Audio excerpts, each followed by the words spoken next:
Hello, we are the Indecent Gradients. Our hack is aimed at providing a solution for the virtual data room problem where the FIU's code is brought to the customer's data at a regulated third-party entity, thus eliminating the need for the FIUs to have access to the raw data itself. The FIU's code is executed on the data and only the output or insights from the data is sent back to the FIU. Knox provides a secure cloud-based code execution environment to FIUs without the need to ever access, process, or store customers' financial information, thus completely doing away with the hassle of compliance with data persistence policies.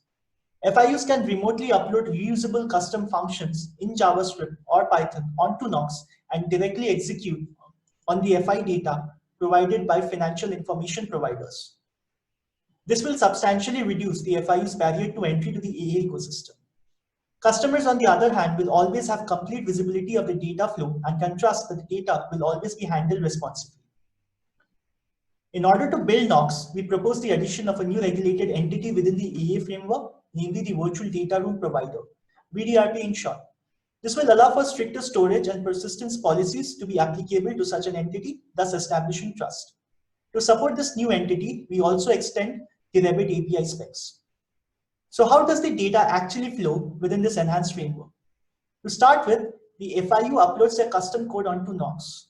Assuming that a constant artifact has already been obtained by the FIU, they will then make a standard FI request with the Knox function details to the AA. The AA then invokes the function on Knox, fetches the data from the FIP, and passes it back onto Knox, effectively acting as a broker of sorts.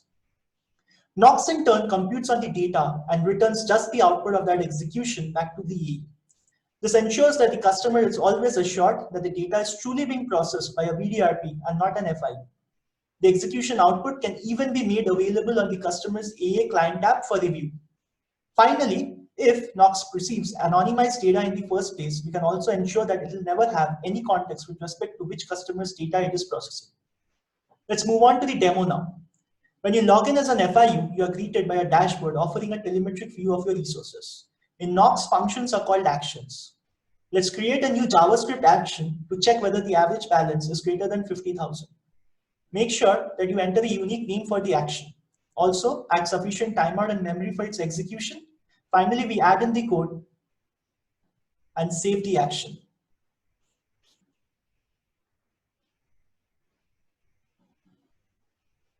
Let's test this action now. You can enter or modify the sample FI data on which you would like to test.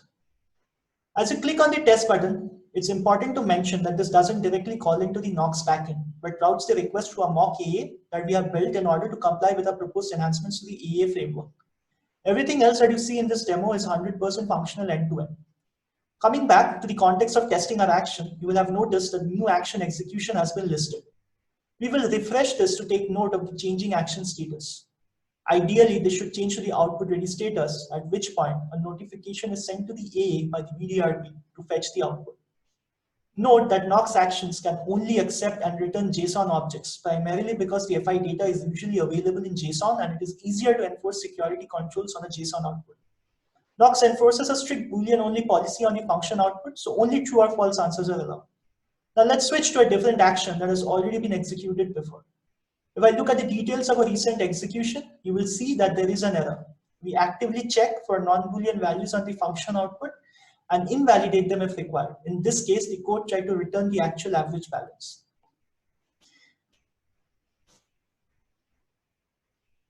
Users also have the ability to debug their code based on detailed logs as evidence from this Python action.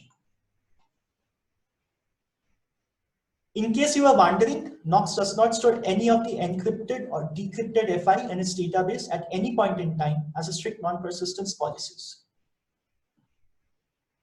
Our next steps include providing a common actions library that FIUs can subscribe to as opposed to writing their own code. This will considerably shorten the time to market for new FIUs. This feature can be eventually extended to an actions marketplace. Ability to sequence multiple actions together is a feature that we feel will drive a lot of value for FIUs. Finally, we would also like to add an option to upload binaries directly onto Knox as opposed to raw code. For more details, you can check out our hack guide at this link.